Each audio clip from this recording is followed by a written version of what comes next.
waaw asalaamaaleykum mbokki internet yi suivre Lamyn TV nuyu nañ leen jaajëfal nañ leen tey nag ni ngeen ko gisee nii ñu ngi fii ci Nianing Nianing si Petite Côte bi diggante Mbour ak fi nga xamante ne moom mooy Joal Fadiouth Nianing lañ ñëw tey seet si ñi nga xamante ne ñoom ñooy waa Pibery nag ndeysaan nekk benn lieu ba nga xamante ne ay xale yu xarañ ñoo fi ne di liggéey li dem ci flocage sérigraphie ak yeneen dañuy dugg si biir jox gaay micro bi ñu gën a expliquer li nga xamante ne moom mooy seen liggéey ay tableau yii nii ñoom ñëpp dañ koy job caméraman ñu dugg si biir Pibery yi jox gaay ñu yaatal affaire yi ni muy demee jaajëf. fii mooy Pibery yi gis ngeen ko nii flocage sérigraphie reprographie vidéographie affiche flyers étiquette carte de visite carte de membre vidéographie site web affaire yooyu yëpp dañ koy job. Aïcha gaay ñu jox ki nga xamante ne moom mooy Ousmane Ngom liggéeyee fii ci Pibery yi mu détaillé leen li nga xamante ne lépp moom la ñuy defar fii nii ci place bi teel ñu ko expliquer gars yi. asalaamaaleykum gars yi. char naa lépp waa Sénégal waa diaspora surtout ñuy suivre Lamyn TV di ko béggee bu baax donc fii mooy Pibery donc li ngeen di gis nii mooy support yi ñuy liggéeyee yëpp ay flocage t-shirt moo nekk nii ay dimension bu ne am na taille bu ne ci xale ba ci mag lii aussi ay tableau la yu ñuy tirer PVC seen photo pour seen photo salon yeeg yooyu donc lii da ngeen koy am fii cak même pas une heure de temps ngeen jot ci voilà léegi aussi bu loolu weesoo am nañ li nga xam ne mooy Pibery mag lii aussi côté hôtel yi la information day génn chaque mois donc magazine mensuel la voilà c'est une première aussi sur la Petite Côte waaw loolu la Pibery defar restaurant yi am ngeen aussi lépp li nga xam ne mooy menu yaa ngi nii dañ koy defar tout ça voilà dañuy defar li yëpp menu yi ainsi de suite ay panneaux publicitaires carte visite ay bannières ay autocollants ay porte-clés ay cases tout cas dañ koy defar fii nii ci Pibery. yan support ngeen di bind parce que dégg naa ngeen di bind ci ay oto sax. waaw dañuy bind ci oto. dañuy bind ci seetu même dañuy bind ci verre aussi ak ci vitre. ay cases ay plateau ay assiette loolu nag aussi mu ngi gën a fës ci Saint-Valentin bi. ñi nga xam ne dañuy bëggante dédié Lamyn TV benn kii wam rek jox ko fansam jox ko kaas ne ko maa ngi la ciy béggee bu baax bu ñëwee fii dañ ko koy bindal donc voilà c'était ça emballage bi aussi am nañ beneen kii support bu ñuy liggéeyal mooy jërëjëf boo leen ñëwee bu ñu leen jaayee ba pare pour avant ñu leen koy livrer moom moo koy emballé jox leen ko ci anam yu mucc ayib. élèves yi aussi pour impression ay photocopie yooyu noonu. bien sûr photocopie dañ koy def impression numérique lépp li nga xam ne mooy tirage imprimante aussi dañ koy def A4 A3 A5 ba A2 aussi dañ koy def mooy nga xam ne affiche bi gën a ngand A2 bi loolu yëpp dañ koy def voilà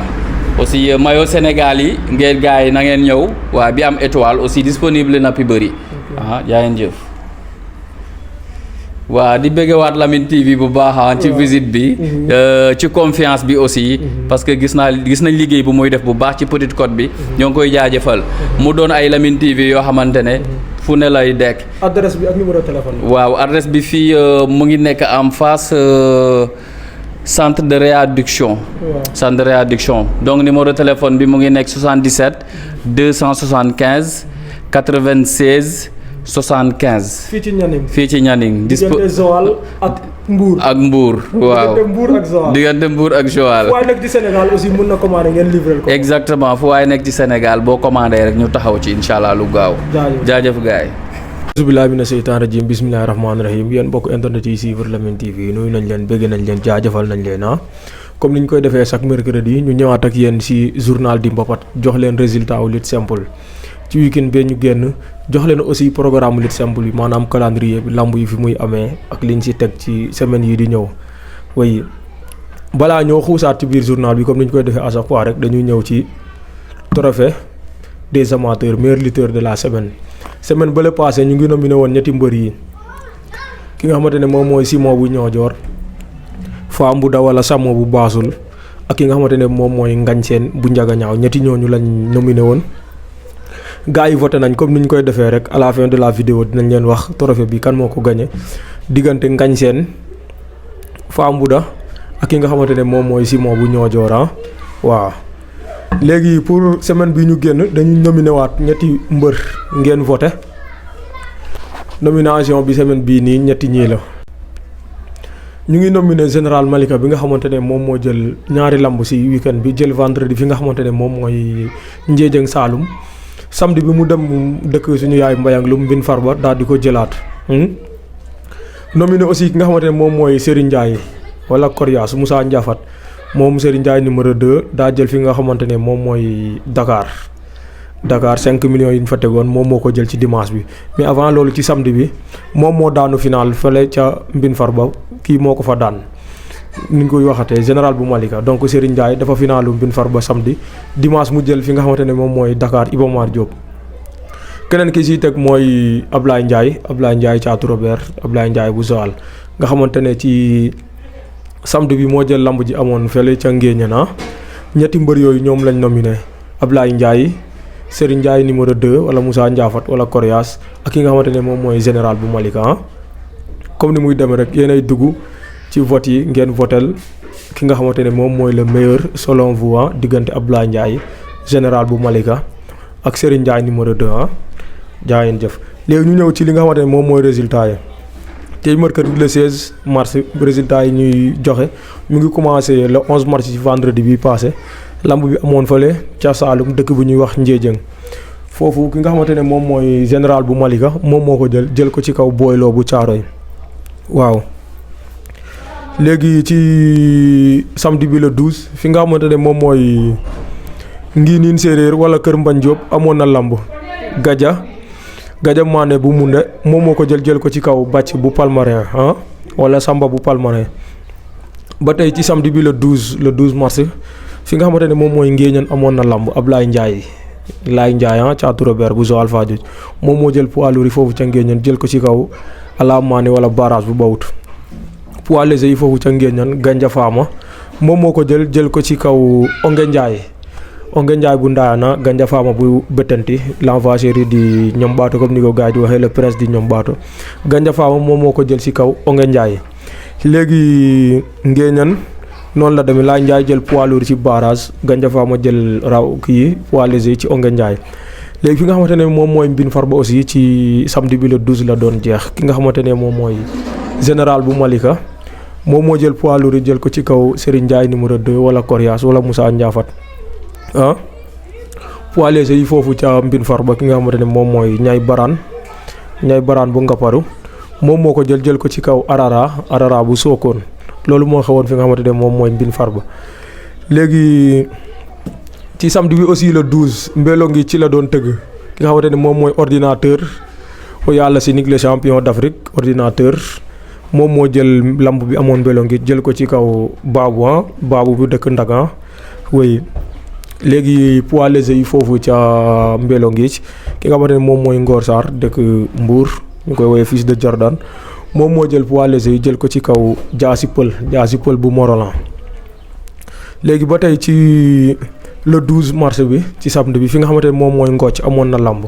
Aliou Bâtiment bu Mooneem Ñaxar moom moo ko jël ko ci kaw Xaadim Sarr. buñ jógee ci le 12 bi samedi ñu jàll ci dimanche bi le 12 fi nga xamante ne mooy dimanche bi le 13 maa ngi juum ñaari le 12 mënta ne dimanche le 13 Dakar fi nga xamante ne moom mooy Iba Mar Diop lamb ji fa amoon Serigne Ndiaye numéro 2 wala Coriace moom moo ko jël ko ci kaw Doudou Sané Xadafi bu Diofior. poids léger yi foofu ca Iba Mar Diop Tony Junior gone kër mbir bi moom moo ko jël ko ci kaw Mbay Diop bu Palmarin. raw gaddu yi Ama bu Yaraax moo ko jël ko ci kaw Jam Senghor bu Jilaas loolu moo xewoon fi nga xamante ne moom mooy Iba Mar Diop nekkoon lamb ju neex macha allah. léegi ci lundi bi le 14 mars fi nga xamante ne mooy Djilor ji jak ci la doon jeex dëkk seeni Aïssa Ndiaye nu koy nuyu. Djilor Sélémélé moo jël poids lourd yi jël ko ci kaw Papa Gueye bu Joal. poids léger yi foofu ca Djilor Jaasi Pël moom moo ko jël ko ci kaw Mbalka bu Yaayema. raw gadu yi Boros El Bandi moom moo ko jël ko ci kaw Goudia bu Djilor fekk Goudia Djilor daan ko à domicile Boros moom tamit mu ngi def ay résultats macha allah ñu koy ñaanal di ko wax laf cata Boros El Bandi bu Marf Afak le frère de Grand Mbagnick Kalmundoor moo jël raw gadu yi wala moo jëlaat raw gadu yi foofu ca Djilor ci kaw Goudia bu Djilor. léegi Diofior aussi ci lënd bi le 14 la joon jeex Diofior foofu Mamady Ndiaye Jet Li Njamalaay Mamady Ndiaye l'homme de 3 générations bëri ak ay magam bëri ak ay moromam bëri ak ay rakam Mamady Ndiaye moo ñëw Diofior daal di ko jël ko ci kaw Sidi Touré bi dëkk Pima waaw léegi poids léger yi foofu ca Diofior Modou Jam Teri moom tamit gars yi namoon nañ ko gijoon nañ koo gis Modou Jam Teri moo ñëw Diofior jël poids léger ci kaw Samba Cissé bu Palmarin raw gadu yi foofu ca Diofior Maam Fade bu Diofior moom moo ko jël ci kaw Brice Ly bu Marsulu Maam Fade moom mooy loolu yaa seeka weta Maam Fade fu dangu tasagna Mama Janga njom Diofior donc Mama Janga raw gadu ka Diofior woy ci kaw Brice Ly bu Marsulu loolu mooy li ñu dajale woon ci ay résultat wu lamb ñu jàll si li nga xamante ne moom mooy programme bi ñu leen di rappeler rek ñetti mbër yi lañ nominé pour le trophée du meilleur lutteur général bu Malika Serigne Ndiaye Moussa Ndiafat ak ki nga xamante ne moom mooy Ablaye Ndiaye bu Zawala léegi programme bi nii la demee tey si mercredi bi lamb yi day commencé jëmale dimanche tey si mercredi bi le 16 fi nga xamante ne moom mooy Missira am na lamb dëkk Sonko Lamine Sonko ñu koy ziar waaw fi nga xamante ne moom mooy Missira ay Tesito bu Missira ñoo woote du 16 au 19 tegal nañ mbër yi 615 000 ak ñaari naga 19 le 16 lay commencé jeex le 19 Missira léegi fi nga xamante ne moom mooy Nianing am na lamb ci samedi bi le 19 Nianing Mbaye Bicol production moo fa woote tegal mbër yi 1 500 000 Nianing benn fan la meññaat drapeau lay doon 1 500 000 ca Nianing tout droit Nianing ci samedi bi le 12 ñu leen di wax ne rek voilà Pibëri yi nga xamante ne ñooy defar yii nii ñoom waa Nianing rek ñu leen di nuyu waa Pibëri Grand Fodé ñoom Ouz ñoom Alassane Pape Nianing Pape Ndaw menuisier bu mag bi fàttewuñ la yaa ngi si biir oui donc samedi 19 mars tout droit Nianing 1 500 000 léegi ba tey ci samedi bi le 19 mars fi nga xamante ne moom mooy Fatick Njaay am na mbapat foofu benn nag la gars yi teg ak 50 000 foofu mbër yi ndaw yi mën nañ fa dem jaayante ko fi nga xamante ne moom mooy Fatick waaw léegi ci dimanche bi le 20 mars fi nga xamante ne moom mooy Dakar Adrien Senghor aussi am na làmb Pape Dieng production wala Ngonin production moo fa woote borom marché HLM moo woote fi nga xamante ne moom mooy Adrien Senghor ci dimanche bi tegal mbëri 1 million waaw dimanche le 20 mars tout droit Adrien Senghor boobu aussi du yomb léegi li ko dalee le 24 le 26 mars fi nga xamante ne moom mooy Fatick am na lamb ju rëy lamb ju mag a mag 2 800 000 lañ fa teg le 24 ñu tegal mbër yu ndaw yi raw gàddu bi 300 000 tànk yi wala poids léger bi 500 000 poids lourd yi Fatick 2 millions lañ teg le 26 lay jeex loolu kaaga waagee yow Fatick dëkk Ismaïla Ndiaye Ndiaye Fatick lay xewee 2 800 000 le 24 lay commencé jeex le 26 mars léegi le 26 mars ci la fi nga xamante ne mooy coom bi di commencé coom bi aussi Yann Bass production moo fa woote avec sa structure Yann production ñoo woote dëkk Nabou Ngoma coom bi Ndiak Sarr tegal mbër yi 1 500 000 coom bi 1 500 000 du 26 au 27 ñaari drapeau ñaari fan avec Yann production léegi le 25 ba le 28 mars le 25 ba le 28 mars fi nga xamante ne moom mooy Simal le 25 ba le 28 mars lamb ju rëy bi lamb dëkk bi lamb cosaan bi Simal lay xewee le 25 ba le 28 mars ñu ngi koy tegal mbër yi fukki nag ak juróom-ñaar ak ñaar fukki junni 17 bëf plus 100 000 francs Simal 25 26 27 28 Simal lundi lay jeex le 28 noonu la demee léegi fi nga xamante ne moom mooy Ngooc am na làmb Ngooc le 26 lay commencé jeex le 28 Ngooc ñu ngi fay teg 360 000 waaw Ngooc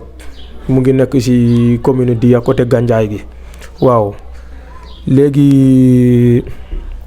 fi nga xamante ne moom mooy Adrien Senghor amaat na lamb Dakar Adrien Senghor kii moo fa woote Thier Mbaaru nga production Thier yàlla mbaar moom moo woote moom amateur la promoteur la Thier mu ngi ci lamb bi acteur de la lutte la Thier moo woote le 27 mars fi nga xamante ne moom mooy Adrien Senghor tegal na mbëri 1 million. 1 million loolu day neex day yëngu Thier lambam yéen a gën a xam ni muy demee ay mbiram beneen affaire la le 27 mars Adrien Senghor.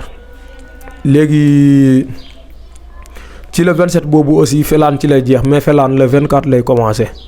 Felaan le 24 lay commencé jeex le 27 foofu ñu ngi fay teg juróomi nag ak 125000 5 bœuf plus 125000 Felaan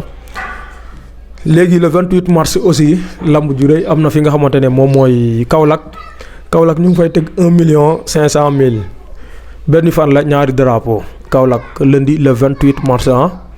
donc gars yi da ngeen di jógee fi nga xamante ne moom mooy coom bi le 27 mbartalu Kaolack yaa ma gën a xam ci lundi bi le 28 donc ñu ngi leen di woo Kaolack le 28 mars lundi le 28 mars lamb ju rëy léegi noonu la demee liñ jotoon boole ci ay programme mu lamb wala le 29 mars ba le 1er avril Diamniadio am na lamb ci île du Saloum yi Diamniadio teg nañ fa ñaari nag ak 85000 ak écran plat ak saaku ceeb Diamniadio ci dëkk ndox yi jaajëfal nañ leen tout droit Zulum Zal caméraman bi maa ngi koy nuyu di ko ziar di leen di wax ne trophée baa ngi nii ki ko gagné ci semaine bii tout droit fan ñu ngi nominé woon Simon bu Ñoojoor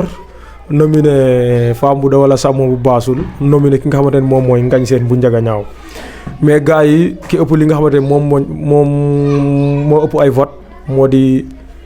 tout droit Njaga Ñaaw Ngañ Seen bu Njaga Ñaaw moom moo ëpp liñ ko votel moom trophée bi ñu koy wax félicitation bien vrai Simon am na final ak drapeau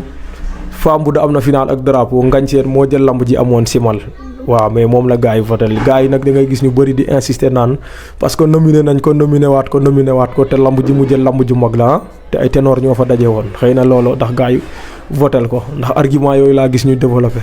donc Ngañ Seen moom trophée bii ñu koy wax félicitation Simon ak ki nga xamante ne moom mooy Fam bu da aussi ñu leen di wax di courage seen bisa ngi ñëw rak muy gaaw léegi bii nii diggante Serigne Ndiaye numéro 2 Ablaye Ndiaye Thiatou Robert bu Joal Fadiouth ak ki nga xamante ne moom mooy général bu Malika jël vendredi jël samedi Serigne Ndiaye jël dimanche samedi bi dafa daanu final Ablaye Ndiaye jël samedi fi nga xamante ne moom mooy Ngéeñan noonu la demee di leen di jaajëfal di leen di sant di leen di jox rendez-vous beneen mercredi ci beneen journal fii ci Lamyn TV di kontaan si yéen bu baax a baax tout droit. Allahu akbar doole Allahu akbar Allahu akbar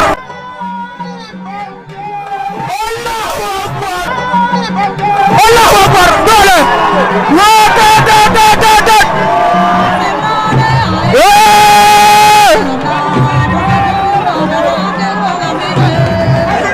Allahu akbar man lii gëj naa koo gis